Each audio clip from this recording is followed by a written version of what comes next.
warisan ini masih melimpahkan rahmat dan karunia-Nya kepada kita bersama, sehingga dengan rahmat itu juga kita dapat berkumpul di sekolah kita ini. Selawat beriringan salam tidak lupa pula kita hadiahkan buat arwah Nabi Muhammad SAW, yang mana beliau telah membawa umatnya dari zaman kebodohan sampai ke zaman yang penuh dengan ilmu pengetahuan seperti yang sudah kita rasakan pada saat sekarang ini. Baik Bapak Ibu yang kami hormati, Ibu Kepala Sekolah SDN 14 Limagaung, Ibu Yulfarida SPDSD, yang kami hormati Ibu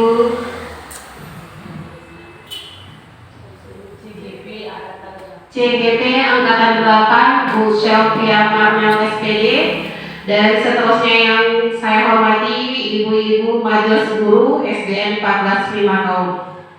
Baik Ibu-Ibu, untuk menghemat waktu, kita langsung aja acara kita. Untuk menyemangati siang hari ini, kita ice breaking dulu. Oke ya Bu Cem? Oh iya. Oke, kita lanjutkan acaranya, yaitu kata sambutan dari Ibu Kepala Sekolah SDN 14 Limagaung kepada Ibu Yulfarida SPD. Kita persilakan.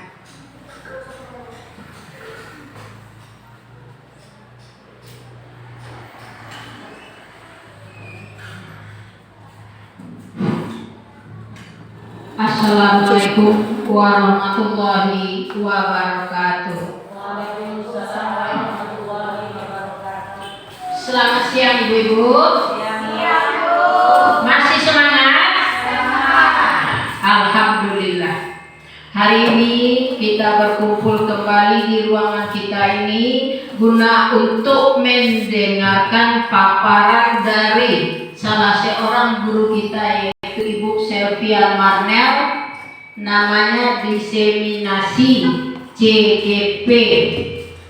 Alhamdulillah, salah seorang guru kita di SD 14 ini lulus CGP.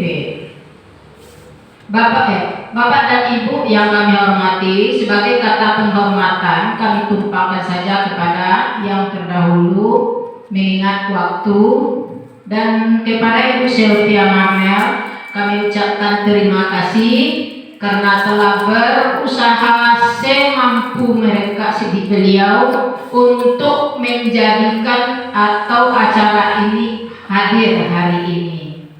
Untuk itu kami berharap kepada ibu-ibu, mari kita dukung, ya, kita dukung kegiatan kawan kita ini. Karena beliau masuk CGP bukan cuma nama beliau yang akan bagus nanti di dalam kegiatan ini, tapi nama sekolah kita juga akan terangkat.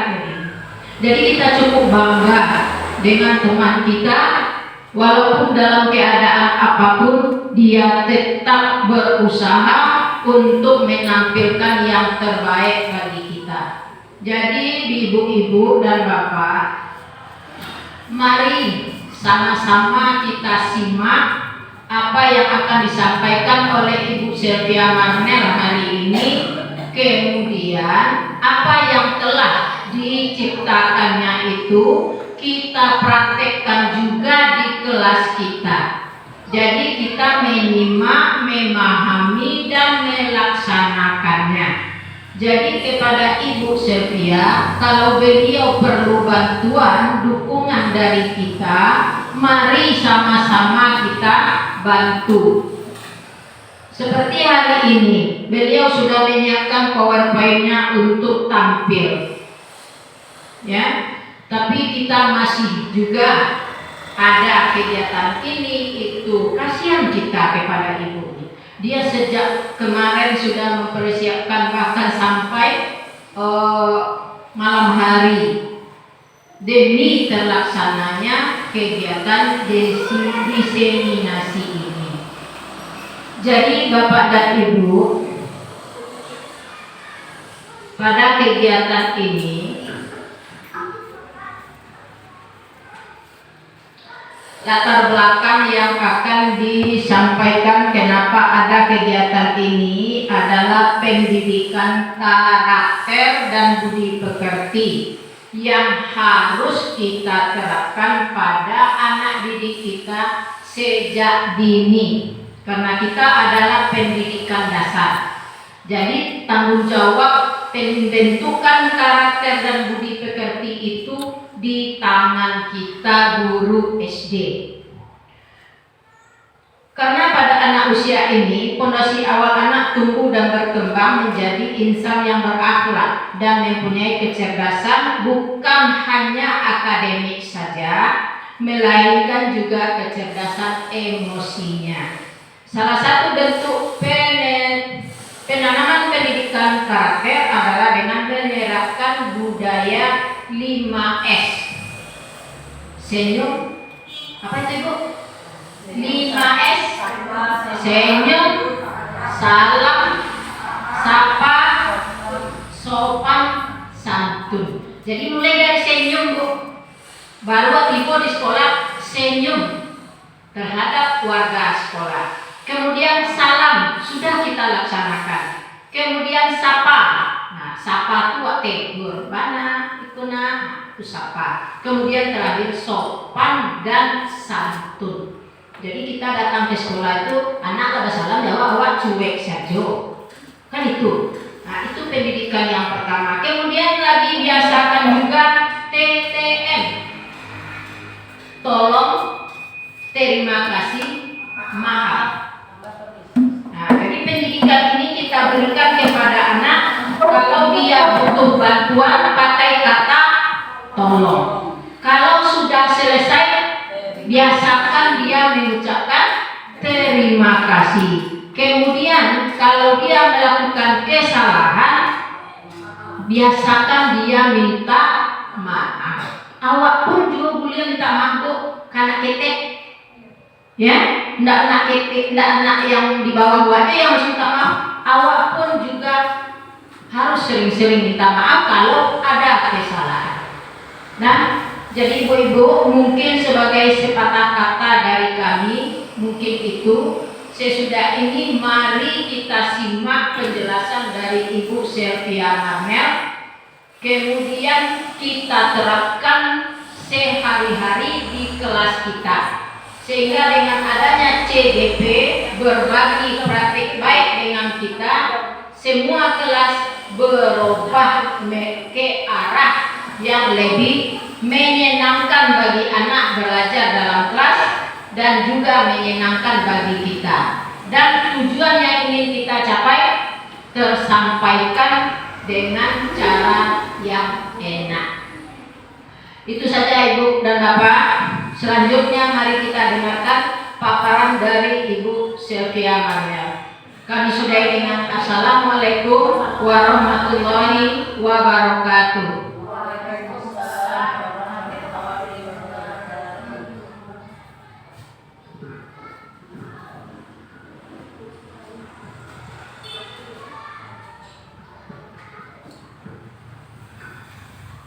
Terima kasih kita ucapkan kepada Ibu Kepala Sekolah tadi. Acara selanjutnya yaitu paparan yang akan disampaikan oleh Ibu Selvia Marmel. Kepada Ibu kita persilahkan.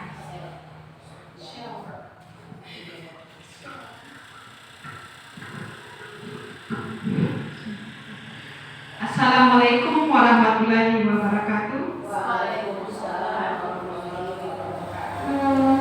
Terima kasih ibu-ibu kepada teman-teman semuanya, terutama kepada Ibu Kepala Sekolah atas kesempatannya pada hari ini, diberi kesempatan untuk saya dalam menyampaikan diseminasi budaya positif ini.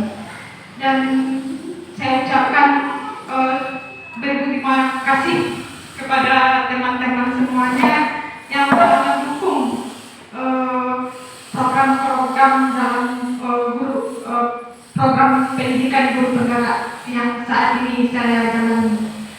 Pada kesempatan ini saya diberi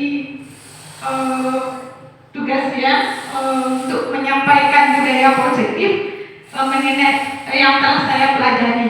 Jadi di sini saya bukan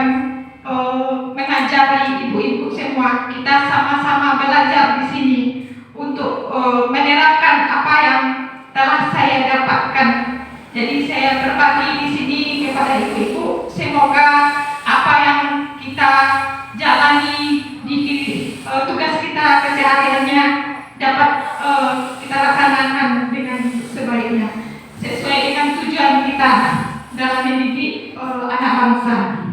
Baiklah ibu-ibu, sebelum kita mulai, saya briefing sedikit dulu ya. Nanti saya sebutkan SD 14, jawabnya ibu luar biasa, mantap. Oke? Oke. SD 14 luar biasa, mantap. Oke, ya. Semoga SD 14 luar biasa ya ibu. Nah, untuk selanjutnya ada sedikit, kita nyanyi sedikit dulu supaya semangat pada siang hari ini ya. Untuk ya kita diharapkan ibu berdiri supaya kita bergerak ya. Oke.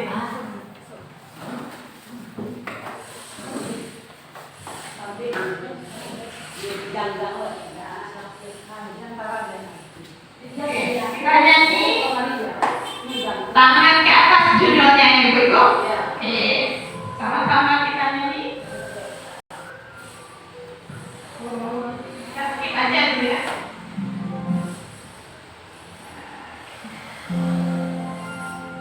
Tangan ke atas menggapai bintang, tangan ke samping burung yang terbang, tangan ke depan ikan berenang, duduk yang rapi siap berdoa. Angkat tangan ikutan, gulung tangan digulung, bulan melihat pakai bunda, kanan kaki atas bawah siap berdoa. Satu dari kanan, satu dari kiri, bukan menjadi dua, buat jembatan panjang. Ada di kanan, dua jadi kiri, bukan menjadi empat, buat kamera cek.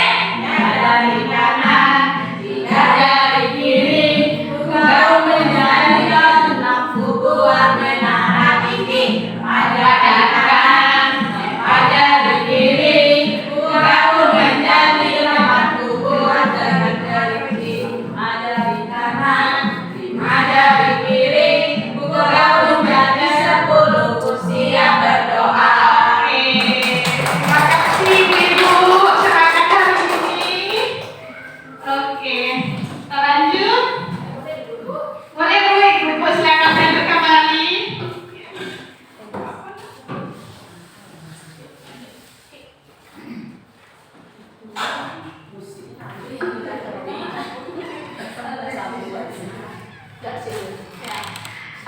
Ini ya, yang menjadi pokok bahasan kita saat ini adalah apa itu budaya positif. Jadi budaya positif ini adalah nilai kayak keyakinan ya, yang atau kebiasaan-kebiasaan yang telah ada di sekolah, kemudian yang berpihak pada murid agar murid dapat berkembang menjadi pribadi yang kritis, penuh hormat dan bertanggung jawab. Oke. Jadi itu budaya positifnya. Jadi manfaat yang kita rasakan sebagai guru dan murid. Jadi budaya positif ini dapat menumbuhkan pribadi yang bertanggung jawab, ya, pribadi yang bertanggung jawab dan berbudi pekerti luhur serta berakhlak mulia. Jadi sesuai dengan visi sekolah kita ya ibu. Visi sekolah kita berakhlak mulia, beriman dan bertakwa.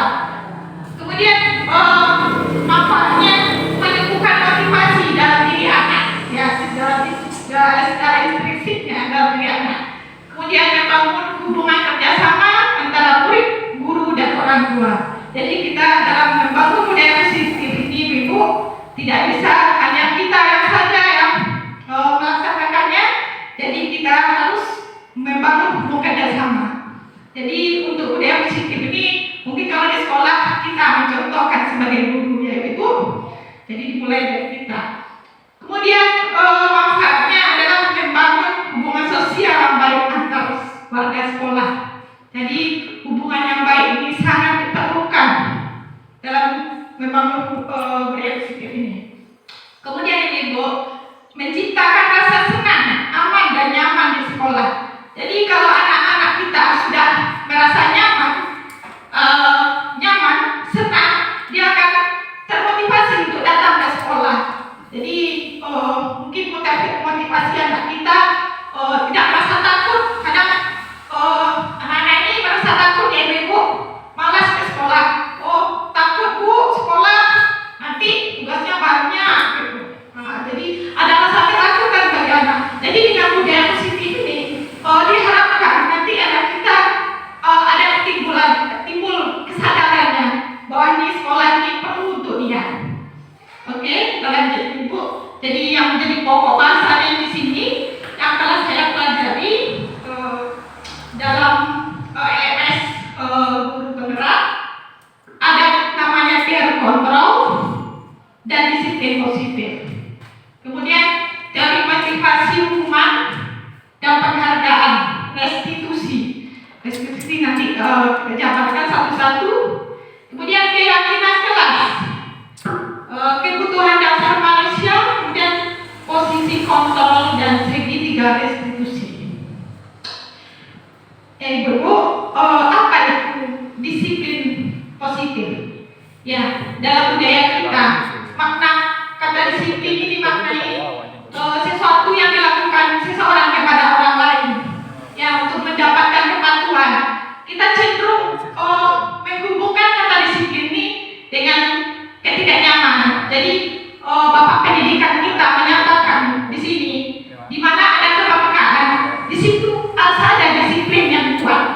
Jadi sungguh pun disiplin itu bersifat self disiplin, ya, yaitu kita sendiri yang mewajibkan kita dan sekelasnya. Tetapi itu sama saja, sebab jika kalau kita tidak cakap melakukan disiplin diri, ya, self disiplin namanya, wajiblah penguasa untuk mendisiplinkan kita. Jadi kalau mungkin dalam bahasa kita ya Ibu, kalau awak bisa disiplin, mungkin perlu bantuan orang lain untuk mendisiplinkan kita supaya kita sadar, Ibu. Begitulah kata Ki Hajar Dewantara. Ya, jadi pendapat Ki Hajar Dewantara ini itu yang dipakai dalam pendidikan kita saat ini. Diambil kutipan, ya. Oke, di sini disiplin yang disiplin positif dan nilai-nilai kebajikan universalnya. Ki Hajar Dewantara itu menyatakan untuk mencapai kemerdekaan dalam konteks pendidikan kita saat ini, untuk menciptakan murid yang merdeka, syarat utama itu harus ada disiplin yang kuat. Ya, maksudnya disiplin diri yang memiliki motivasi internal. Jadi kalau internal itu dari dalam diri kita, ya Bu. Jadi kita jika kita tidak memiliki motivasi dalam diri kita, maka kita perlu ya pemangku kepentingan atau orang lain untuk mendisiplinkan kita. Berarti itu tuh motivasi eksternal, ya, yang berasal dari luar dalam diri kita. Kemudian seseorang yang memiliki disiplin diri berarti mereka bisa bertanggung jawab, ya, memiliki tanggung jawab terhadap apa yang dilakukannya. Karena yang mendasarkan tindakan mereka itu ada disampaikan oleh Ki Hajar Dewantara, yaitu pertanggungjawaban, atau dalam bahasa Belanda mungkin ya Bu, saya belum bisa baca, ya, iya, bisa mungkin ibu yang bisa baca mengartikan, ya, atau pertanggungjawaban secara Verantwoordelijk. Mungkin guru bahasa Inggris yang bisa bacanya, bahasa Belanda ya.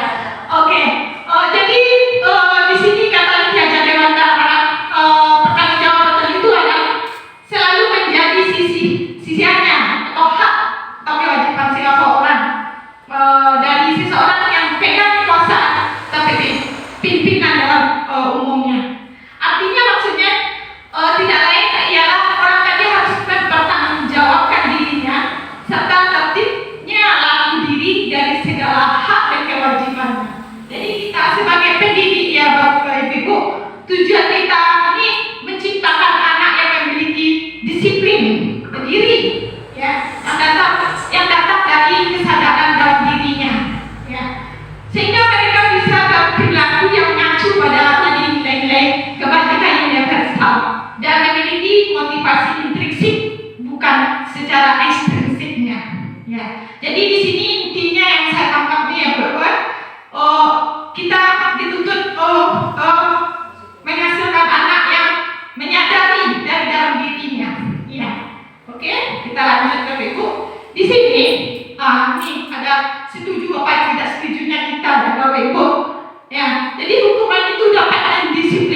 Tinggal.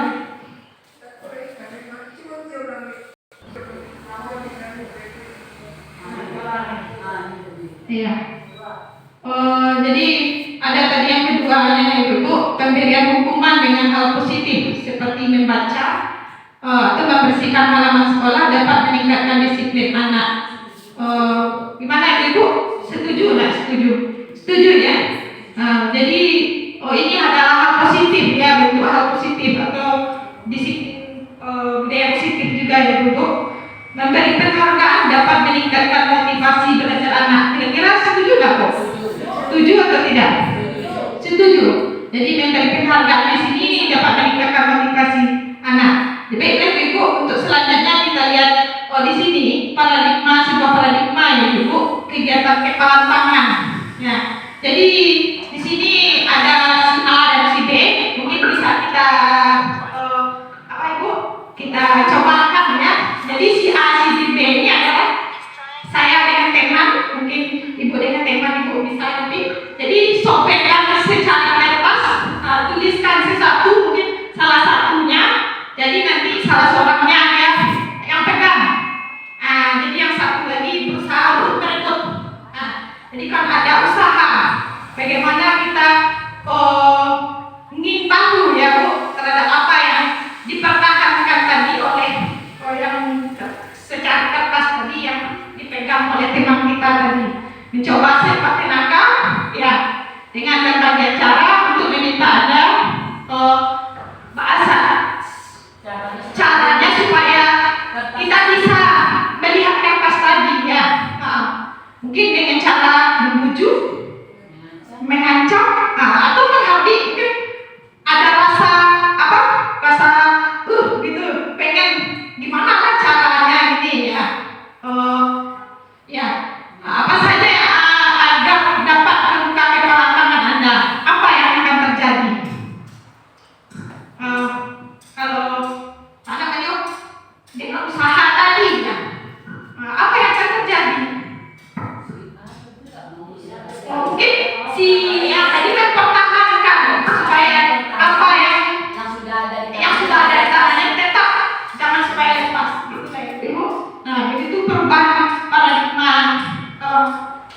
Selanjutnya di sini saya menjelaskan berkaitan dengan budaya positif ini. Jadi maksudnya di sini mempertahankan di sini apa yang ada di sekolah kita ini, kebiasaan-kebiasaan yang sudah ada menjadi budaya positif bagi kita ya. Jadi dapat kita pertahankan Ibu. Jadi di sini berdasarkan si William Glaser dalam teorinya, teori kontrol itu adalah ilusi guru mengontrol murid. Jadi maksudnya di sini kita tidak dapat memaksa murid untuk berbuat sesuatu jika murid tersebut memilih untuk tidak melakukannya. Jadi seperti yang telah kita pelajari ya Ibu mengenai implementasi kurikulum Merdeka ini. Jadi di sini kan dituntut sesuai dengan filosofi Ki Hajar Dewantara bahwa kita sebagai guru harus tidak menuntut ya Ibu, menuntut bagaimana maunya kita anak itu seperti keinginan kita, tidak seperti itu sekarang Ibu. Jadi menurut Ki Hajar Dewantara ini sesuai dengan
suatu usaha untuk mengontrol murid tersebut.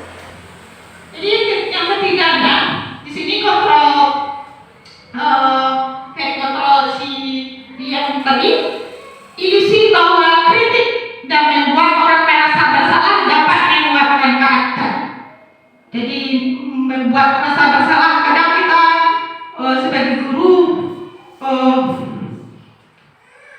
membuat merasa bersalah aku dengan apa yang telah dilakukannya, yaitu menggunakan kritik ya, dan rasa bersalah untuk mengontrol murid menuju pada identitas gagal. Ya. Mereka belajar itu merasa buruk tentang diri mereka, jadi merasa bersalah dia. Mereka mengembangkan dialog diri yang negatif. Jadi kalau nyoba merasa bersalah, jadi menganggap dirinya aku yang merancang itu deh, berarti itu munculnya ketidakpercayaan diri murid. Tidak bego. Jadi kita merasa tak percaya gitu dan jadi kadang sulit bagi guru untuk mengidentifikasi kelakuan seperti ini. Ya, jadi kemudian menurut si yang tadi, ilusi bahwa dewasa ini memiliki hak untuk memaksa. Awak sebagai orang dewasa, kemudian murid kita yang kecil ya, jadi banyak orang dewasa yang percaya bahwa mereka ini memiliki tanggung jawab ya, untuk membuat murid-murid melakukan hal-hal tertentu ya, ataupun dilakukan dapat diterima selama ada sebuah kemajuan berdasarkan sebuah pengukuran kinerja.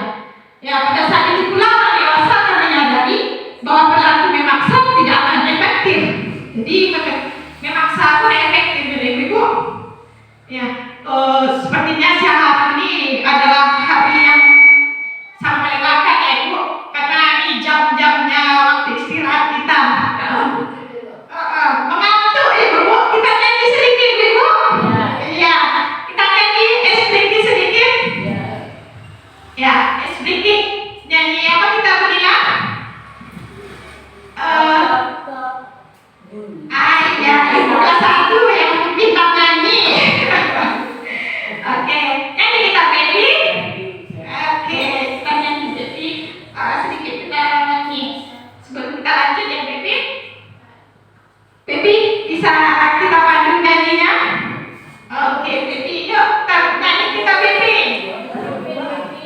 Ujian itu tidak pandai nyanyi deh baby. Kita nyanyi baby sama-sama Ibu kelas 1. Lagi lamanya ini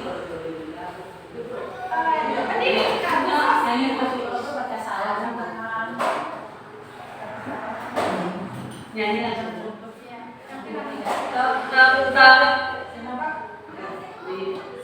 Tak beri salam jika masuk rumah. Boleh kan? Bersama-sama.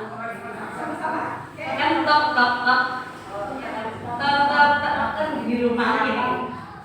Tak beri salam bila kau masuk rumah. Dulu ya.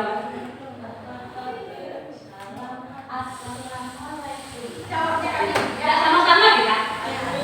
1, 2, 3. Tak beri salam. Assalamualaikum.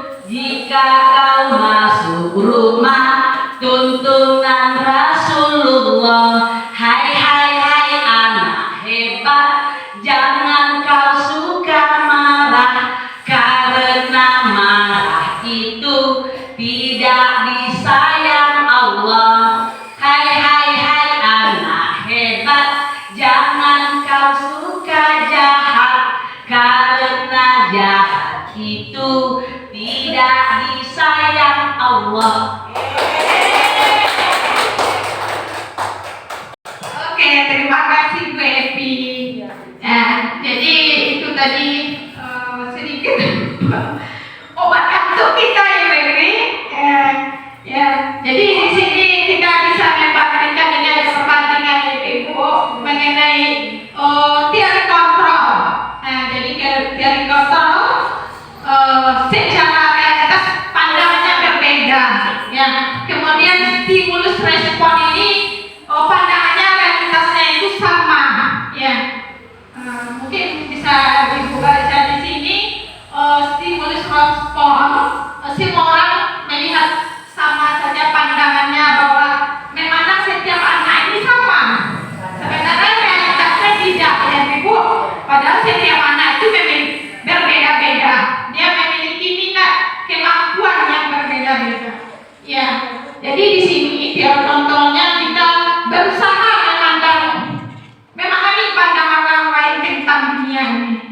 Semua perilaku memiliki tujuan. Hanya Anda yang bisa. Jadi, kalau ke anak, ya Bu ya, hanya Anda yang bisa mengontrol diri Anda. Jadi kita harapkan di sini, anak tersebut yang mengontrol dirinya, ya Bu. Ibu sebenarnya. Ya. Jadi Anda tidak bisa mengontrol orang lain. Ya. Kolaborasi dan konsensus menciptakan pilihan-pilihan baru. Jadi di sini ada model berpikir menang-menang. Ya, kita bisa membandingkan dengan stimulus respon. Ya, bisa Ibu baca ya, membandingkan. Ya, stimulus respon respon yang kita berikan mungkin akan manfaatnya dari kontrol di sini. Ya, jadi itu bedanya semua orang stimulus respon dengan teori kontrol ini. Jadi kalau di stimulus respon kok perilaku buruk dilihat sebagai suatu kesalahan. Kalau di teori kontrol tidak. Ya, semua orang itu memiliki apa yang dilakukan ini ada tujuannya. Ya, jadi ada alasannya. Ya, kemudian pemaksaan stimulus respon ini pemaksaan ada pada saat rujukan gagal. Ya, jadi semacam pemaksaan. Jadi mungkin yang kita lakukan ya Bu, ada semacam kadang yang tidak kita sadari kepada anak ya Bu, semacam stimulus yang kita berikan. Jadi di sini saya menyadari Ibu bahwa pemaksaan apa yang kita inginkan kepada anak itu tidak selalu bisa diterima oleh anak itu kan. Jadi dia itu memiliki integritas dirinya sendiri. Oke, kita lanjut Ibu. Yang disiplin positif.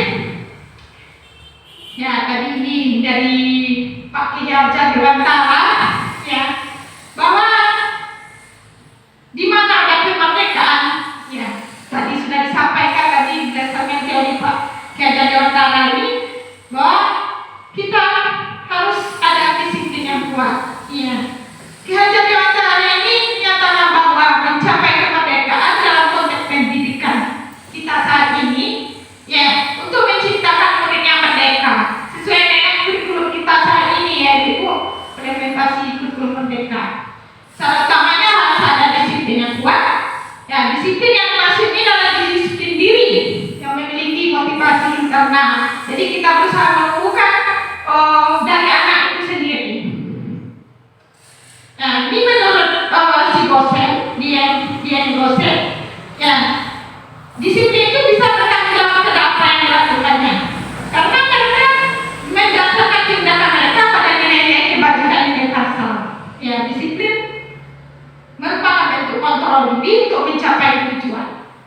Nah, di sini sesuai dengan profil pelajar Pancasila yang kita tuju dalam kurikulum ini. Jadi yang 6 ini ya, profil pelajar Pancasila. Yang nilai-nilai kebajikannya sudah ada yang terangkum dalam B5 gitu. Oke, kita lanjut. Yang keduanya dari teori motivasi, hukuman dan penghargaan, restitusi. Mungkin ada sebagian dari buku kita bahwa apa diskusi ini udah ada yang mengetahui, mungkin ada yang mungkin telah menerapkannya, mungkin kita di sini kita berjelas lagi ya Ibu. Nah, teori motivasi ini didasari oleh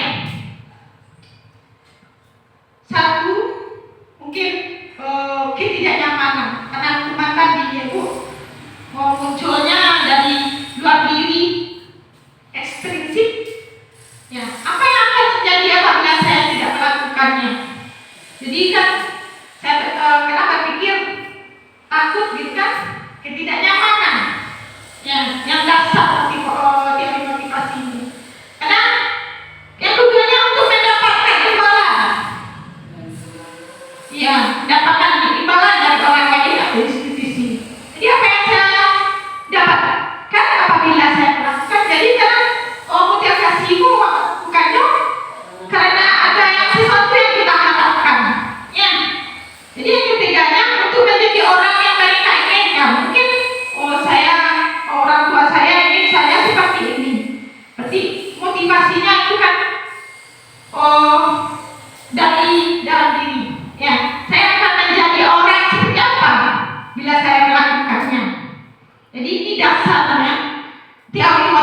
ini seseorang melakukan apa yang dilakukannya. Jadi ada dasar ini motivasinya, teori. Nah, jadi yang dua ini pekerjaan yang mana dan ibadah itu dari dirinya. Ya. Kemudian hukuman, konsekuensi dan restitusi. Nah, dalam mungkin di sekolah kita mungkin bisa kita terapkan bagaimana cara keyakinan kelas ini. Ya, di sini keyakinan kelas mungkin Ibu sudah dengar berupa kesepakatan yang kita bangun dengan anak di kelas. Jadi kita buat aturan di kelas itu bukan biasanya kan kalau aturan ini bersifatnya sepihak ya Bu, kan nggak begitu, ya Bu? Iya, yang nggak mau kan aturan ini kan hanya guru yang membuat. Kalau saya ini kita membangun keyakinan namanya, kalau di kelas keyakinan kelas, kalau di sekolah untuk keyakinan sekolah. Ya, jadi di sini dalam menjalankan aturan atau namanya sekarang keyakinan kelas atau sekolah, bila ada suatu pelanggaran tentunya sesuatu harus terjadi. Jadi untuk itu kita perlu meninjau ulang tindakan penegakan peraturan atau keyakinan kelas atau sekolah kita selama ini. Jadi kita tinjau ulang tindakan terhadap suatu pelanggaran yang umumnya berbentuk hukuman.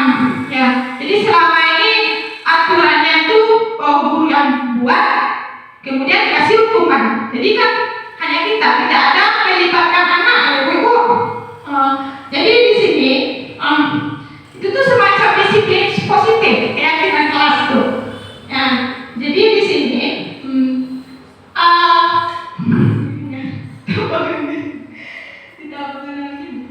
ya, restitusi bentuk hukuman tadi itu ada namanya bentuk restitusi. Nah, pengganti kalau restitusi dalam artiannya pengganti ya Bu. Nah, jadi di sini proses untuk menciptakan kondisi murid untuk memperbaiki kesalahannya itu atau sehingga mereka bisa kembali kepada kelompoknya, dinamakan restitusi. Nah, di sini nampak Ibu bagaimana identitas gagal kalau dengan hukuman dan identitas sukses dengan disiplin. Nah, di sini nampak tandanya Ibu. Kalau hukuman sesuatu yang menyakitkan harus terjadi. Nah, kalau hukum anak itu kan ada misalnya apa contohnya dia kalau hukum tuh ada mungkin perasaannya takutnya aku. Ya, kalau di psiko disiplin ada yang konsekuensi harus terjadi sesuatu yang harus terjadi. Tapi di restitusi itu pilihan. Ya.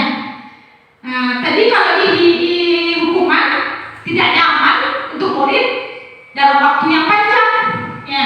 Kalau di konsekuensi jangkanya waktu pendek. Di restitusi menguatkan untuk murid anak dalam waktu panjang. Ya. Kalau di sini hukuman korban mendapatkan keadilan, murid atau anak akan tersakiti. Iya begitu Bu. Kalau rasa dalam kehidupan sehari-hari. Kalau hukuman itu ya menyakitkan di anak. Iya, kan hukuman itu kan sepihak ya.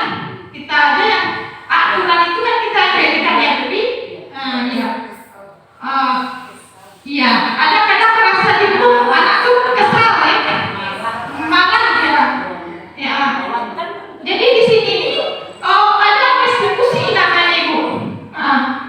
Jadi nanti ada penjelasan lebihnya bagaimana cara kita melaksanakan restitusi ini ada selanjutnya.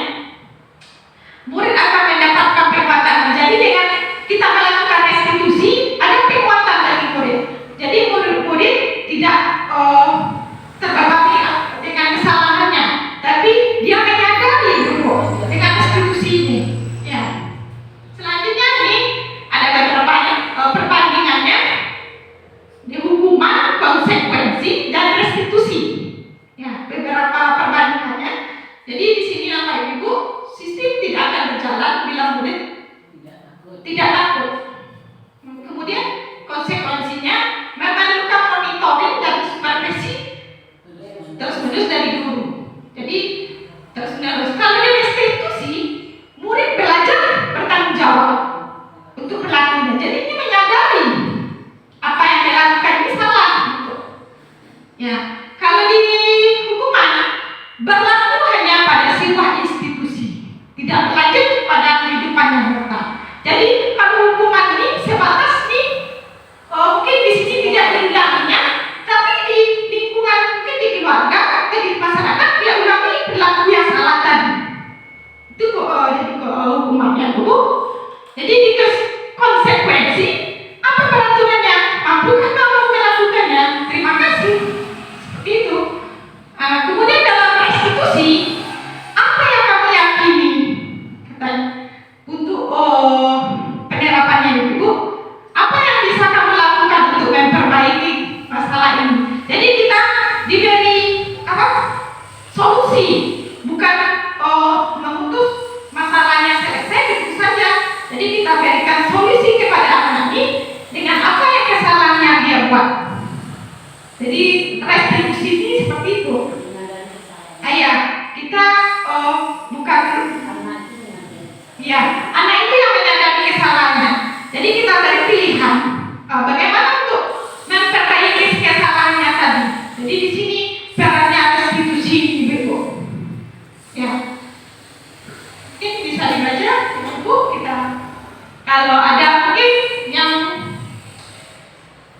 tidak sesuai dengan kita, menurut Ibu bagaimana? Jadi kalau di restitusi itu Ya. harus nampak saya jadi dengan anak orang yang berkesalahan, kesalahan itu dia yang menyadari. Iya. Kita dulu harus belajar bagaimana menggali supaya anak ini sadar bahwa dia yang salah. Melalui dengan keyakinan kelas tadi. Kita di kelas kita, setiap kelas kita, hendaknya bisa kita terapkan keyakinan kelas. Misalnya di kelas kita, kebersihan saja, betul. Kalau biasanya Ya. kita laksanakan, umpamanya si A si B berkelahi, si Iya. A tidak nangis, jadi yang lakukan. Iya. Kita langsung mencak yang ini. Iya, yang biasa, iya, Bu. Maaf. Akhirnya si B ini akan merasa tidak nyaman, tidak tenang. Iya. Akhirnya mungkin dia menegol. Iya. Kita tidak menggali lebih dulu. Iya. Apa Jadi gini, Bu. yang dia melakukan?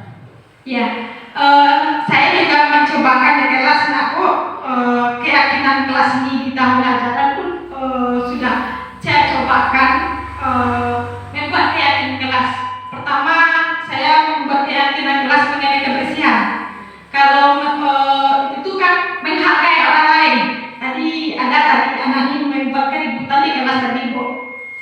Jadi saya tanyakan apa kesepakatan yang telah kita sepakati. Kalau membuat keributan di kelas, siapa yang akan terganggu guna? Tadi terganggu kelas 3 jadinya, Bu. Tahu dia kan? Nah, jadi bagaimana selanjutnya supaya kita tidak mengganggu kenyamanan orang lain? Saya tidak akan mengulanginya, Bu, katanya. Jadi saya di kelas tidak berlari, tidak membuat keributan. Saya dengan teman saya katanya, Bu, tadi kejadiannya tadi ya, Bu. Jadi anak itu saya tanya seperti itu. Saya akan mencobakan seperti itu, Bu. Ya, ya. Jadi berawal dari harus kita buat keyakinan kelas. Sebelum kita keyakinan kelas ini bisa berubah-ubah, Bu. Ya, jadi tidak selalu. Jadi ada mungkin keyakinan kelas ini yang mendasar dalam kehidupan keseharian anak. Nilai kebaikan, contohnya kebersihan, kemudian saling menghormati, cara berbicara, etika, disiplin, ya. Tadi ada saya dibilangnya seperti itu katanya temanya. Ingat anak ibu, kemarin kita sudah menyepakati keyakinan kelas kita bahwa berbicara harus sopan kepada teman. Jadi kita selalu mengingatkan kalau ada yang lupa seperti itu, Ibu. Jadi sama-sama kita di sini, Ibu-ibu, bisa kita menerapkan restitusi tadi. Iya. Jadi supaya kalau saya lihat aku kalau dihukum tuh anak tuh ada kembali aku ada dompal malah tidak berubah. Besoknya diulangi lagi. Iya. Iya. Jadi semoga kita bisa menerapkan restitusi ini ya Bu. Kemudian hukuman dan penghargaan. Di sini penghargaan maupun hukuman adalah menurut si Alikon ya cara mengontrol perilaku seseorang yang menghancurkan potensi untuk pembelajaran yang sesungguhnya. Ya dihukum oleh penghargaan. Sini menurut si Alikon Bu. Jadi dihukum oleh penghargaan ini artinya menghukum seseorang dalam jangka pendek. Ya, di sini ada penjelasannya. Ya, dalam jangka pendek dan jangka panjang. Ya, maksudnya penghargaan efektif jika kita mengingat seseorang melakukan sesuatu yang kita inginkan dalam jangka pendek. Jika kita menggunakan penghargaan lagi dan lagi, maka orang tersebut akan bergantung pada penghargaan yang diberikan serta kehilangan motivasi dari dirinya dalam dirinya. Jadi secara jangka pendek dan panjangnya artinya awak sebatas mengharapkan apa yang inginkan saja ya Ibu. Kemudian mendapatkan penghargaan untuk melakukan sesuatu yang baik, maka kita senantiasa berharap mendapatkan penghargaan tersebut. Kita pun menjadi tidak menyadari tindakan yang baik yang kita lakukan. Jadi penghargaan itu tidak efektif kok dampaknya Ibu. Jadi secara jangka panjangnya sampai itu nyolah dari saling menyadari kesalahannya. Hanya mengharapkan imbalan saja. Ya, penghargaan ini tidak efektif.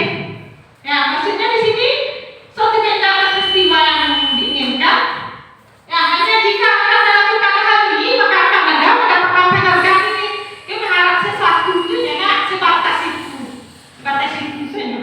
Gitu. Ya. Jadi berikutnya penghargaan tidak efektif, penghargaan tidak merusak hubungan. Jadi maksudnya gimana ini? Merusak hubungan.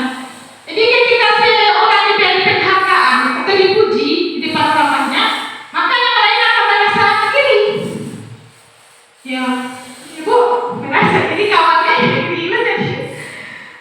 Sebagian dari mereka ada yang tidak menyukai. Nah, jadi mungkin menimbulkan kebiasaan yang tidak baik pula pada temannya. Ya. Kemudian ada persaingan di dalam kelas. Jadi bagaimana kalau kita berada kalau anak pakai ujian, biar lain juga kita beri puji kita puji juga yang lain. Iya, betul ya Bu ya. Kita lanjutkan dulu ya. Ya, penghargaan mengurangi kecepatan. Ya, di sini riset dalam sebuah percobaan, seorang anak laki-laki berusia 9 tahun diminta untuk melihat gambar-gambar wajah yang ditampilkan di layar. Mereka harus memberitahukan jika wajah-wajah tersebut sama atau berbeda. Gambar-gambar tersebut hampir sama. Beberapa dari mereka diberi penghargaan dalam bentuk uang. Pada saat mereka memberi jawaban benar, sementara sebagian lain tidak. Hasilnya, anak laki-laki yang dibayar membuat lebih banyak kesalahan. Jadi sebuah riset ini Ibu. Jadi riset keduanya, anak-anak yang diminta mengingat kata-kata tertentu, kemudian mereka diminta mengambil kartu yang berisi kata-kata yang diingat tersebut setiap kali muncul. Beberapa anak yang memberikan permen, setiap mereka memberikan jawaban yang benar, dan sebagian lain hanya diberitahu saja bila jawaban mereka benar. Hasilnya, anak-anak yang mendapatkan permen jawabannya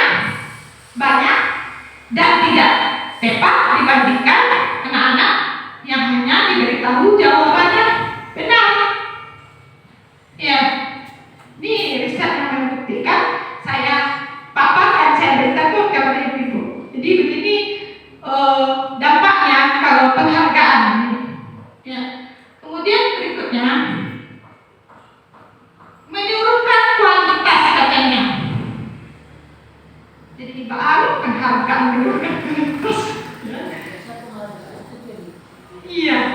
Jadi pengalaman yang dilakukan pada sekelompok mahasiswa ini yang sedang kerja praktik pada surat kabar universitas, mereka sedang belajar menemukan sebuah artikel tentang sebuah judul berita utama. Seiring waktu mahasiswa tersebut semakin mampu bekerja dengan cepat. Kemudian ada beberapa mahasiswa yang dibayar untuk setiap judul berita yang mereka hasilkan. Setelah beberapa lama mahasiswa yang dibayarnya hasil kerjanya berhenti. Jadi orang yang diberikan gambar sebatas apa yang diharapkan saja, tidak ada perkembangannya lagi. Jadi begitu mungkin dampaknya penghargaan ini, Ibu. Jadi mungkin sekedar kita ketahui di sini. Kalau saya rasa mungkin penghargaan untuk yang berprestasi tidak masalah, Bu. Kalau menurut saya, Bu. Jadi kalau tujuannya, lihat dari tujuan tadi penghargaan tadi lagi. Nah, jadi tujuannya mana penghargaan tadi? Mungkin penghargaannya seperti apa yang kita berikan kepada anak sesuai dengan tujuannya tadi. Ya. Jadi di sini penghargaan mematikan kreativitas katanya, Pak. Ya. Jadi murid-murid diminta berpikir mengenai hadiah dan penghargaan yang bisa mereka dapatkan bila berhasil menulis sebuah puisi. Kreativitas kelompok murid ini menjadi berkurang. Jadi sesuai dengan tadi yang Bu. Jadi yang hanya sebatas mengharapkan saja mengerjakan tugas seperti itu. Ya. Penelitian menunjukkan bahwa pekerja seni atau sebuah penulisan cerita menjadi kurang kreatif bila dijanjikan sebuah hadiah. Ya. Dalam tugas-tugas pemecah masalah, para murid memakan waktu lebih lama dan memberi jalan keluar kurang kreatif saat mereka dijanjikan suatu penghargaan ini. Begitu. Jadi itu dampaknya penghargaan. Ya, dan penghargaan menghukum.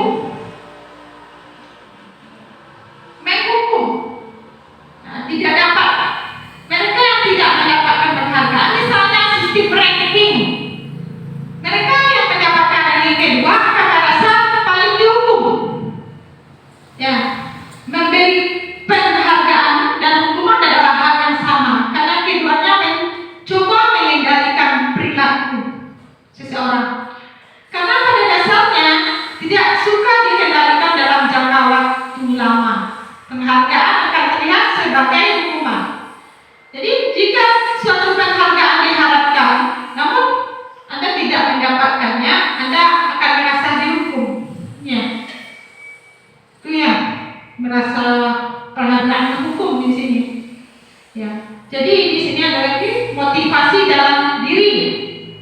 Itu dalam secara intrinsik.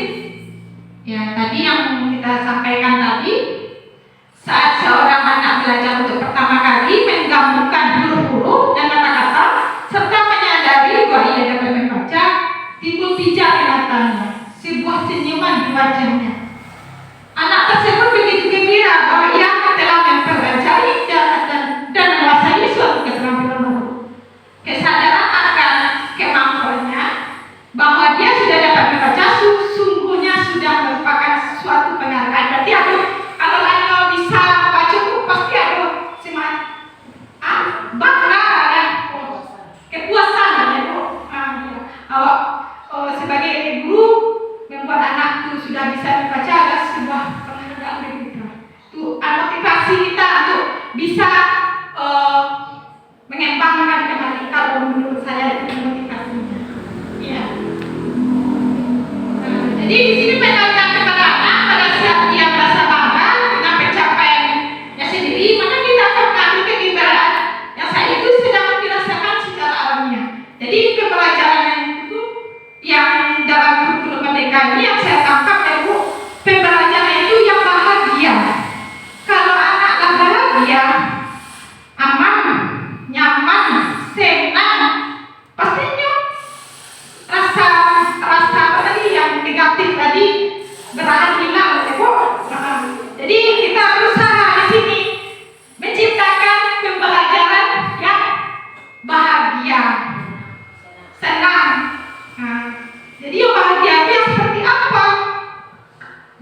mungkin dengan PN tadi. Jadi pembelajaran yang dituju sama yang dimaksud di sini Ki Hajar Dewantara, pembelajaran berpusat kepada siswa ini, ya. Jadi kita sesuai kebutuhan anak tadi pembelajarannya. Jadi ada anak ini yang mungkin jadi beragam keunikannya Ibu. Ada anak yang suka menggambar saja, ada yang suka berjalan saja. Kalau kita kasih tugas yang begitu banyak, mungkin dia tidak sanggup akan menyelesaikan. Jadi tidak semua anak ini sama. Itu yang harus kita pahami Ibu sama-sama. Saya pun juga menyadari mungkin selama ini ada pembelajaran yang keliru. Jadi saya sadarkan dengan adanya kegiatan program ini Bu. Ya, semoga kita semuanya sama-sama bisa menerapkannya. Berubah kita ke arah yang lebih baik sesuai dengan tujuan pendidikan kita. Menuntun bukan menuntut. Ya. Jadi Ki Hajar Dewantara itu pembelajaran yang menuntut, mengarahkan. Ya. Nah, di sini kita ada sedikit lainnya sama Ibu. Hukuman atau konsekuensikah tindakan guru yang berikut ini? Ya, mencatat 100 kali di dalam buku kalimat. Saya tidak akan terlambat lagi karena terlambat di sekolah. Hukuman. Iya, hukuman. Lari mengelilingi lapang basket 2 kali karena terlambat. Masih hukuman. Kita push up, olahraga. Hukuman. Ya, mengganti kertas tema yang telah dicoret-coret. Konsekuensi. Membersihkan tumpahan air di meja tulis karena tersenggol. Konsekuensi. Murid disuruh untuk mengenakan sepatu seharian di sekolah karena tidak mengenakan sepatu hitam. Hukuman. Lari mengelilingi lapangan basket 2 kali karena terlambat 10 menit. Oke, coba kita lihat dulu. Ya, konsekuensi adalah yang mengganti kertas. Ya, jadi kita bisa membedakan mana yang hukuman dan konsekuensi. Iya. Konsekuensi itu artinya dia bertanggung jawab. Bertanggung jawab. Iya. Oke, kita lanjut. Jadi ini ada perbedaan hukuman dan konsekuensi. Jadi hukuman ini harus terjadi menyakitkan. Ya, ada imbas yang berupa pada paksaan, konsep diri yang buruk, belajar yang untuk menyembunyikan kesalahan. Jadi untuk selanjutnya mungkin anak kok, tapi itu jujur ya Bu. Kalau ada yang hukuman ini, jadi untuk bersuara, berbicara pun dia takut jadi untuk mengakui. Jadi saya pun juga menyadari bahwa selama ini mungkin ada sesuatu mungkin ya yang kita lakukan salah, ya. Jadi di sini mudah-mudahan kita bisa memperbaikinya. Iya. Konsep diri yang baik, anak belajar untuk mematuhi peraturan, kehilangan hak untuk tidak nyaman diasingkan untuk sementara. Dengan hukuman anak merasa dipermalukan, ya, merasa tak dihargai. Ya. Kita lanjut Ibu. Restitusi tadi. Jadi restitusi tadi itu menciptakan kondisi bagi murid untuk memperbaiki kesalahannya sehingga mereka bisa kembali pada kelompok mereka dengan karakter yang lebih kuat. Jadi prosesnya butuh kolaborasi, kerjasama untuk mengajarkan murid mencari solusi terhadap masalah mereka. Ya, seperti apa yang mereka ingin menjadi tujuan mulia kita bersama ya Ibu, sesuai dengan pendidikan kita. Ciri-ciri restitusi. Ya, bukan untuk menebus kesalahan, namun untuk belajar dari kesalahan. Experience is the best teacher. Ya Bu, guru bahasa Inggris salah kan bahasa Inggris. Ya, dan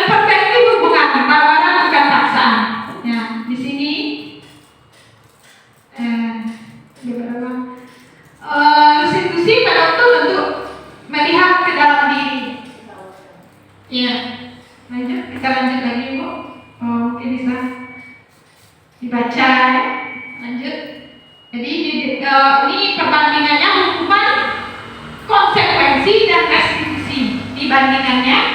Ya. Tadi nih hukuman, konsekuensi dan restitusi.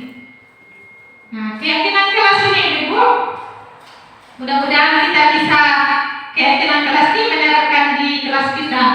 Di perasaan yang universal yang mudah dipahami dan mudah diingat untuk disepakati, dapat diterapkan di lingkungan sekolah.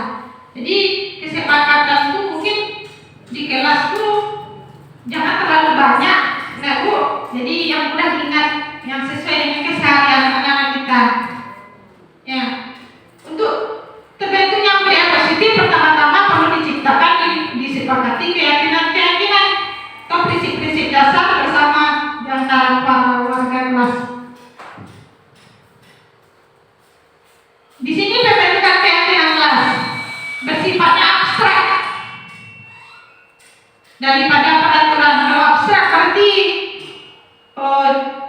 bisa tertulis, bisa tidak juga kok. Ya, yang lebih rinci dan konkret. Bisa kesepakatan keyakinan kelas itu kita pajang di kelas ya Ibu, ya. Dituliskan, kita sepakati dulu dengan murid kita. Maunya seperti apa anak-anak kita yang inginkan, mau belajar yang bagaimana, ya. Itu perlu kita sepakati dengan anak-anak. Pernyataan keyakinan kelas yang biasa dalam bentuk positif. Jadi kalau ada kata-katanya tidak boleh, berarti itu bukan belum positif, Ibu. Ya, jadi kita munculkan dari anak, mungkin ada dia yang bilang tidak boleh, kita ganti dengan kalimat yang positif, seperti itu. Ya, keyakinan kelas sebenarnya sesuatu yang dapat diterapkan, yang sesuai dengan kondisinya. Yang mungkin paling utama sekali ini kebersihan kelas, ya Ibu. Mungkin seperti itulah ya. Lanjut kita coba lanjut di bentuk keyakinan kelas yang dicontoh ya Bu. Ini ada contoh keyakinan kelas dibuat, jadi munculkan dari anak dulu, nanti dikumpulkan keyakinannya, baru kita rangkum menjadi sebuah keyakinan, menjadi kalimat positif dulu. Karena anak ini dibikinnya dia mungkin seperti ini, jadi kata-katanya kita jadikan kalimat yang lebih mudah diingat. Nah, kesepakatan kelas ini contohnya, ya, menempatkan sekitar, menjaga kebersihan, ketenangan. Berikutnya keyakinan kelas ini adalah nilai-nilai kebajikannya yang diharapkan dari keyakinan kelas ini. Diharapkan ada tanggung jawabnya, menghormati orang, berkomitmen, menjaga kebersihan, kebutuhan dasar manusia. Nah, jadi setiap anak ini memulai kebutuhan dasar. Jadi kita harus mengetahui dulu kebutuhan dasar. Mungkin ya seperti ini. Nih, ada 5 kebutuhan dasar manusia. Yang ini harus kita pahami, Ibu. Dan memahami. Ya, kebutuhan pertama itu kasih sayang, kebebasan, kesenangan dan penguasaan. Di sini contohnya, jadi ada anak-anaknya kadang yang suka menyanyi saja di kelasnya, Ibu. Jadi kita lihat kebutuhan apa yang belum terpenuhi bagi anak. Iya. Ya, ada ibu guru tidak menyapa hari ini, padahal aku pakai sendal. Jadi mungkin pakai sendal jepit sengaja ya anak Bu. Jadi untuk mendapatkan perhatian dari kita, ada ya. Kemudian aku bosan, masa belajarnya cuma begitu aja, dengar ibu guru aja katanya. Jadi ini protes, anak diprotes, ada sesuatu kebutuhan dasar mungkin yang kita tidak sadari. Jadi di sini kita berusaha karena kita sudah tahu ya Bu, 5 kebutuhan dasar tadi. Jadi di situ kita penuhi dulu kebutuhan dasar anak kita. Ya. Berikutnya Ibu, singkat waktu, posisi kontrol. Nah, jadi di sini ada posisi kontrol menurut si dosen. Ada penghukum, pembuat balasan bersama, teman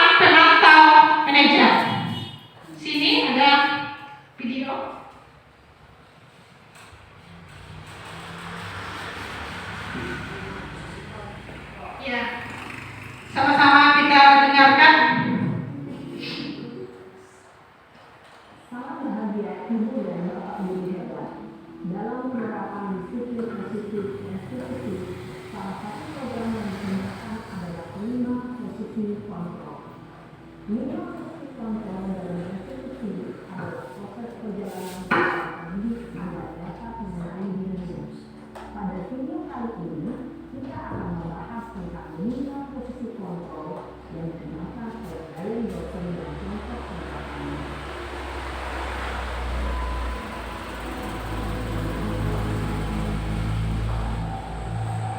Minimal posisi kontrol itu adalah 1.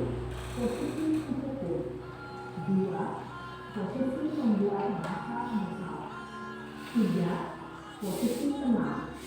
4. Posisi memantau atau monitor. Dan 5. Posisi manajemen. Untuk lebih memahami kelima posisi tersebut, mari kita saksikan kasus kemarin yang terlambat hadir 20 menit di sekolah dan melihat bagaimana kelima posisi kontrol dalam menghadapi masalah tersebut.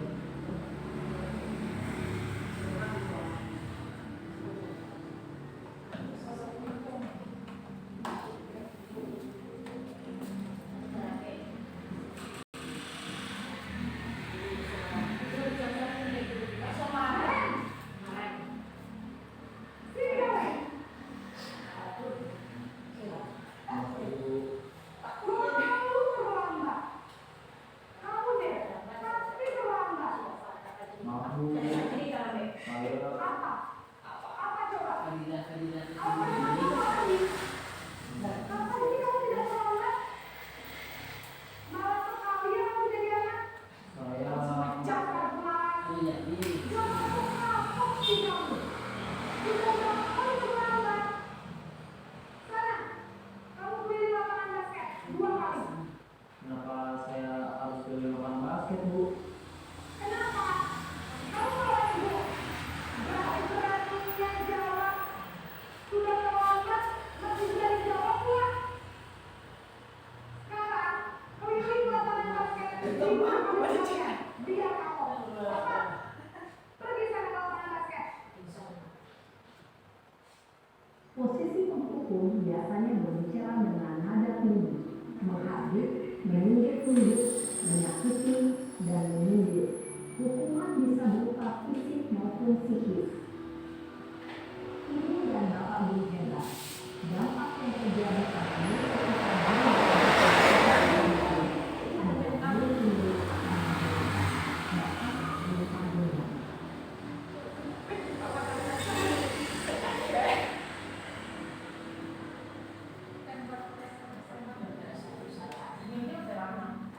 Ini tuh gimana ya? Cuma cara kayak dulu cara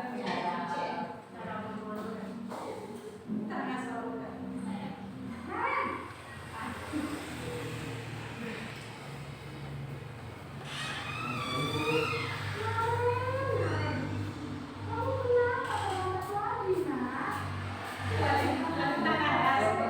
Turun ada lagi. Nah, tadi kami ini.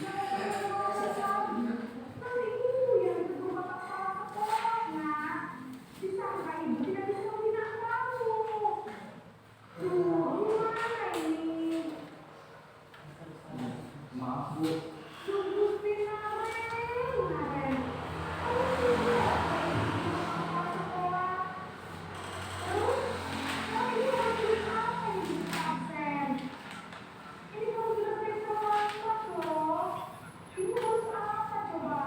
Maaf, sorry.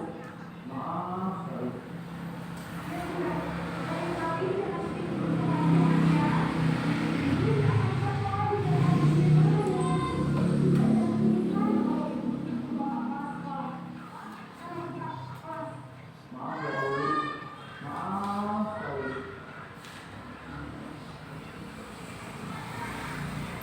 Enggak yang salah. Berbicara dengan nada tenang, cenderung lembut, namun kata-kata yang diutarakan membuat murid merasa membagikan mendadak, memandang dirinya sendiri, merasa tidak berharga, dan tidak sanggup membahagiakan orang lain. Ketika guru mengambil posisi pembuat rasa bersalah, murid akan menganggap dirinya bersalah dan ia akan meminta kondisi negatif tersebut dalam dirinya.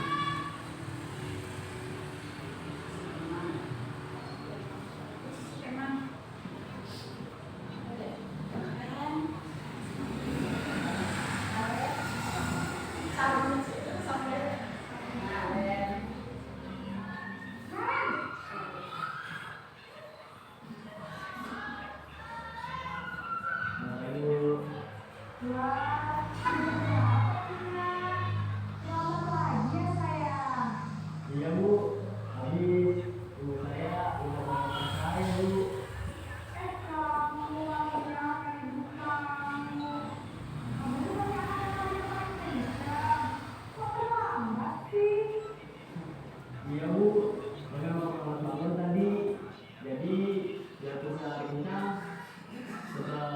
pentingnya Bu. Ya sudah sekarang nanti lain kali lagi lebih pintar lagi ya. Biar gak terlambat lagi. Bikin senang beribu. Bisa kan? Bisa Bu. Ya sudah sekarang di sekolah. Ibu beresin urusan absen kamu. Kamu ini ada-ada saja. Dalam posisi teman, guru berbicara dengan nada suara lama. Kemudian berpindah mulai untuk menjaga suasana tetap santai. Murid akan merasa tenang, aman, dan akan menunggu. Identitas yang tercipta adalah identitas sukses atau berhasil. Namun, ingat, karena ini sudah mulai eksternal, maka ada faktor ketergantungan dari murid kepada orang tertentu. Di sini, guru absennya, sehingga dengan waktu, murid bisa berperilaku baik, namun hanya pada orang-orang tertentu saja.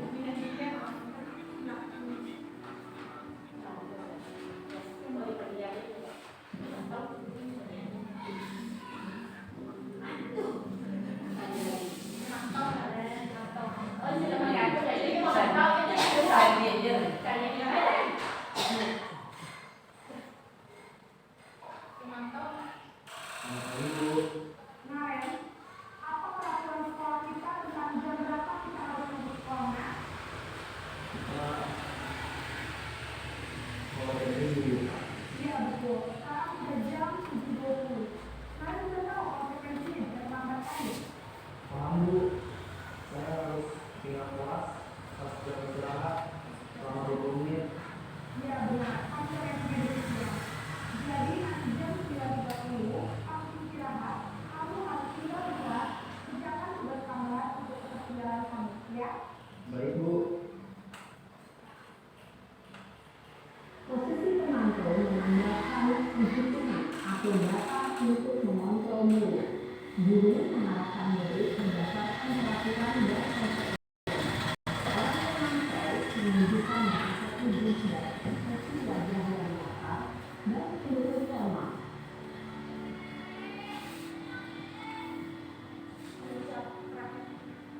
Posisi meja.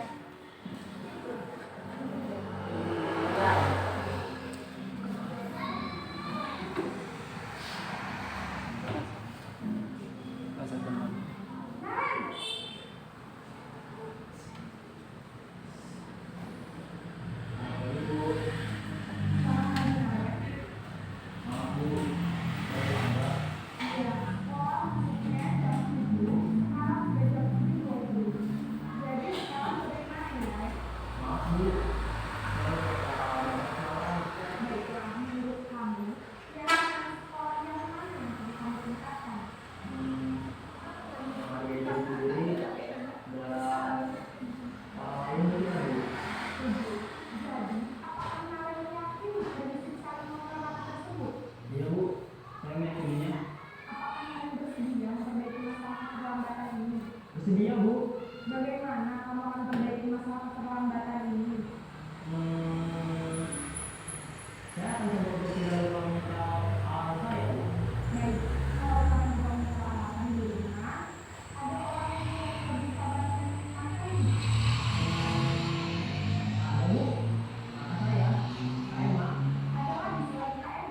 Selain saya Mak, ada ibu saya. Baik, jadi yang meminta Naren adalah Kak Emma dan ibu kalian. Kira-kira akan mulai ke alam kapan, Naren? Setelah pulang sekolah, akan segera saya lakukan. Baik, jadi Naren akan kita alami untuk bangun besok pagi dan akan diingatkan oleh kakak dan ibu dan Naren ya. Ada kerjaan juga Naren agar tidak terlambat bangun lagi. Tidak ada Bu. Baik Naren, terima kasih sudah sama kami. Sekarang kita kembali ke kelas untuk belajar. Baik Bu, terima kasih. Posisi manajer adalah posisi kontrol yang disarankan untuk membimbing murid memiliki sikap disiplin yang positif, yaitu berperan tinggi, bertanggung jawab, dan dapat memecahkan masalah. Tujuan dari posisi ini adalah agar murid dapat berefleksi atas tindakannya. Guru akan membantu memberikan pertanyaan-pertanyaan tinggal membuat murid dapat belajar dari kesalahan dan mencari sebuah solusi untuk menyelesaikannya. Ibu dan bapak guru hebat, setelah mengamati ajaran 5 posisi kontrol tadi, kira-kira posisi mana yang paling ideal? Posisi mana yang dapat menunjang motivasi intrinsik murid? Ya, tentu posisi manajer. Posisi ini memang posisi ideal yang ingin dituju setiap pemilik. Pada posisi inilah, guru dapat mendapatkan disiplin dan sikap pada murid yang menyempurnakan murid. Perjalanan seorang pendidik tentunya tidak mudah untuk sampai pada posisi seorang manajer. Namun, tujuan kita pasti, yaitu menciptakan murid-murid yang mandiri, merdeka, dan bertanggung jawab. Semoga penggambaran 5 posisi kontrol yang telah diperlihatkan ini dapat menjadi ajang refleksi bagi kita semua agar dapat terus mengasah dan menerapkan disiplin positif yang memerdekakan murid. Mari terus berlatih dan bersemangat. Selamat menerapkan. Salam dan bahagia, ibu dan bapak guru hebat. Itu tadi Bu, posisi kontrol yang Dia yang ideal tuh manajer. Ya, kira-kira dari 5 posisi kontrol tuh mungkin ada mungkin salah satunya kita pakai kecuali manajer yang sulitnya Bu.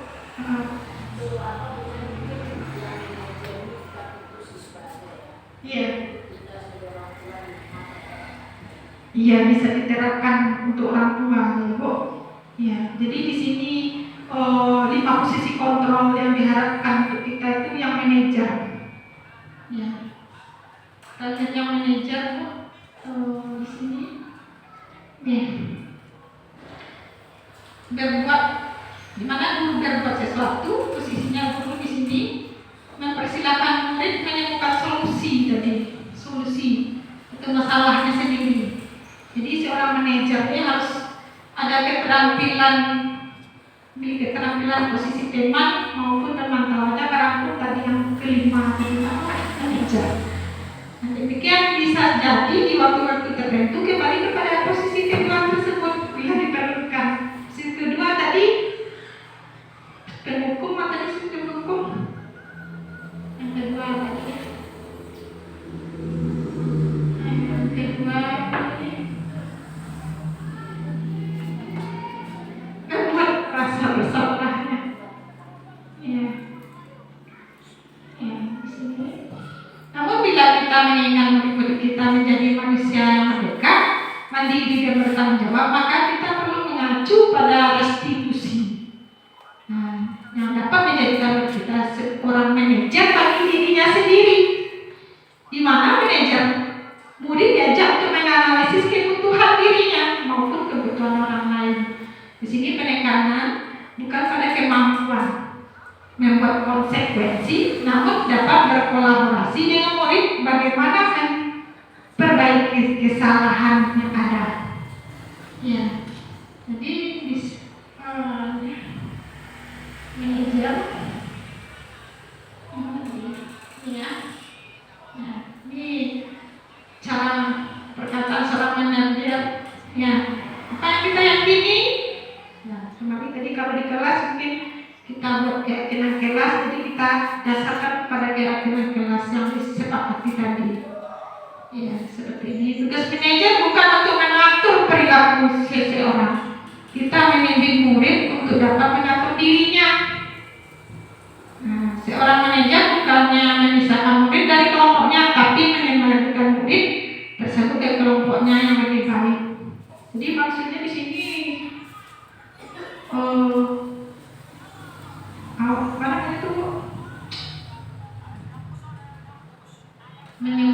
mengatur diri sendiri supaya anak ini paham walaupun tidak di sekolah saja yang terbuat artinya dimanapun dia berada bahwa nilai-nilai yang dia pelajari di sekolah mungkin berkata baik ini berkata yang buruk itu tidak baik, nah, maka dia tidak akan melakukan lagi mungkin di lingkungan masyarakat artinya jangan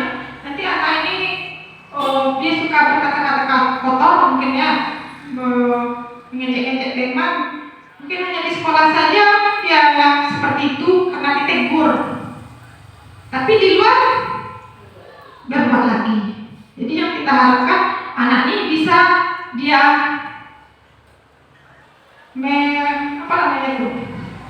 bisa menerapkan untuk mengatur dirinya sendiri, ya Bu, yang kita harapkan. Selanjutnya, ini posisi kontrol, motivasi eksternal, deskripsinya ada perbedaannya di sini.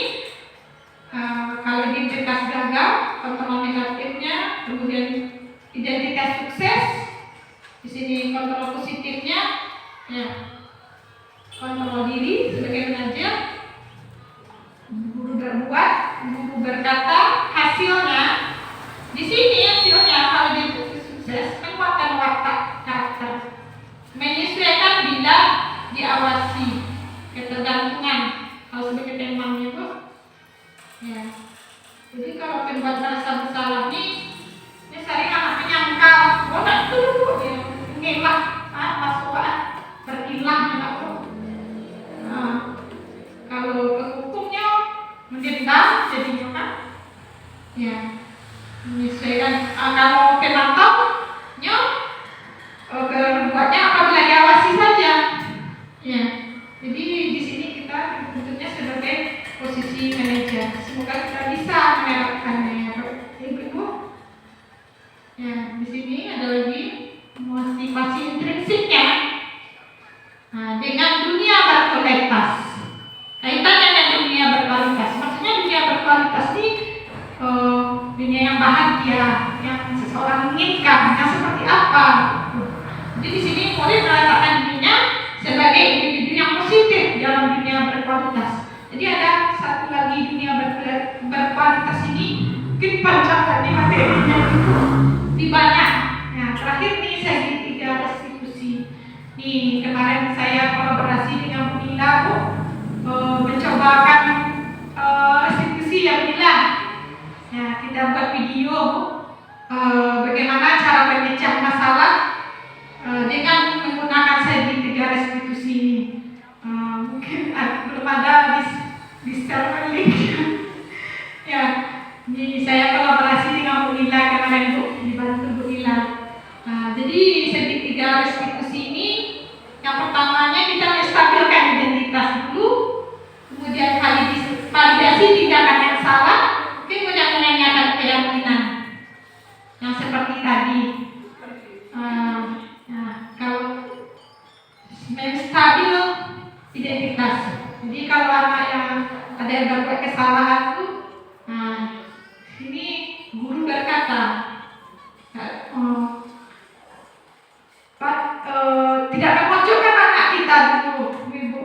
Jadi kita tenangkan dulu, stabilkan identitasnya, bahwa apa yang dia lakukan ini,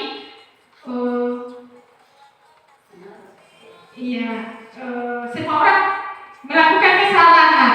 Jadi semua orang bisa melakukan kesalahan apa yang dia buat itu. Jadi kita tenangkan dulu, ya. Tidak ada manusia yang sempurna, ya. Nah, kita lakukan stabil supaya anak ini merasa gagal karena berbuat salah, menjadi positif terhadap dirinya. Dia merasa tertekan, ya. Kemudian kita validasi tindakan yang salah tadi. Pak Tanya tadi, apa yang melakukan itu salah. Kamu bisa melakukan hal yang lebih buruk, tapi kamu tidak melakukannya. Kamu pasti punya alasannya dulu. Makanya melakukan kesalahan yang tadi, melakukan validasi, Ibu. Kemudian baru bisa menanyakan keyakinan. Seperti yang dicontohkan tadi di posisi manajer tadi, Bu, dia bisa masuk ke segitiga restitusi.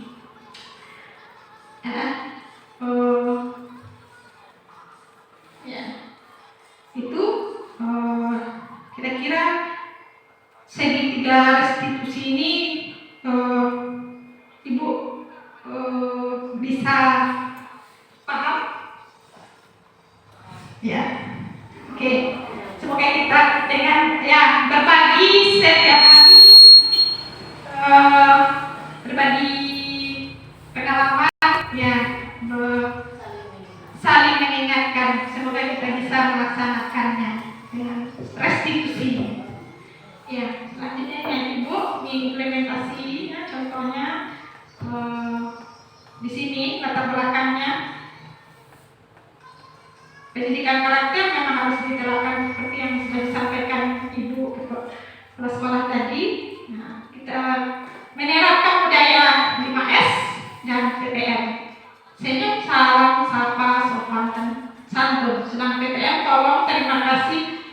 dari kebiasaan diagnosis seperti ini dulu kita harapkan. Ya, semoga dengan kebiasaan seperti ini apa yang kita tujuan kita tercapai. Nah, tujuannya memang yang pribadi murid agar mempunyai rasa hormat, belas kasih, suka menolong, sikap tercipta lingkungan sekolah yang nyaman, harmonis dan damai antar semua warga sekolah. Ya, mengucapkan tolong. Jadi kita biasakan ya Ibu.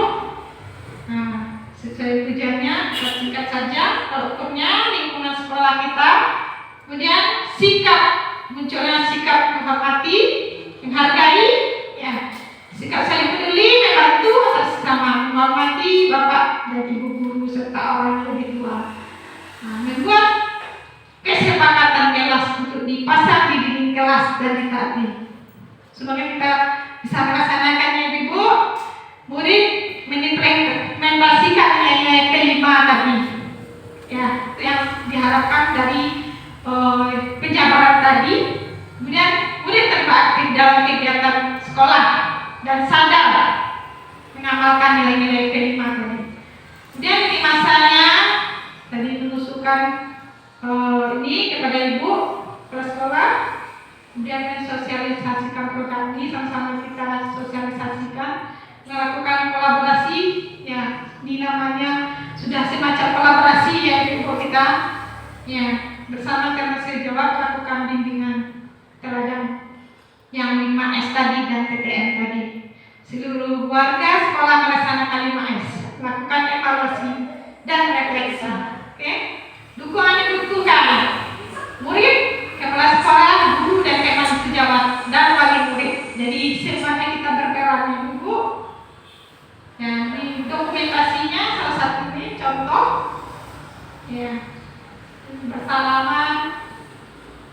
Ya, senyum. Ini contohnya. Kadang-kadang masa di kelas jadi kartuan aku. Ya, sering Allah laksanakan juga ya. Iya. Nah itu Bu, terima kasih atas perhatian Ibu. Ibu, terima kasih. Mohon maaf apabila ada mungkin kekurangan saya dalam penyampaian, mungkin masih belajar Ibu. Mohon bimbingan. Ya, semoga apa yang kita tuju bisa kita capai bersama. Terima kasih. Kesempurnaan hanya milik Allah. Saya akhiri dengan Assalamualaikum warahmatullahi wabarakatuh.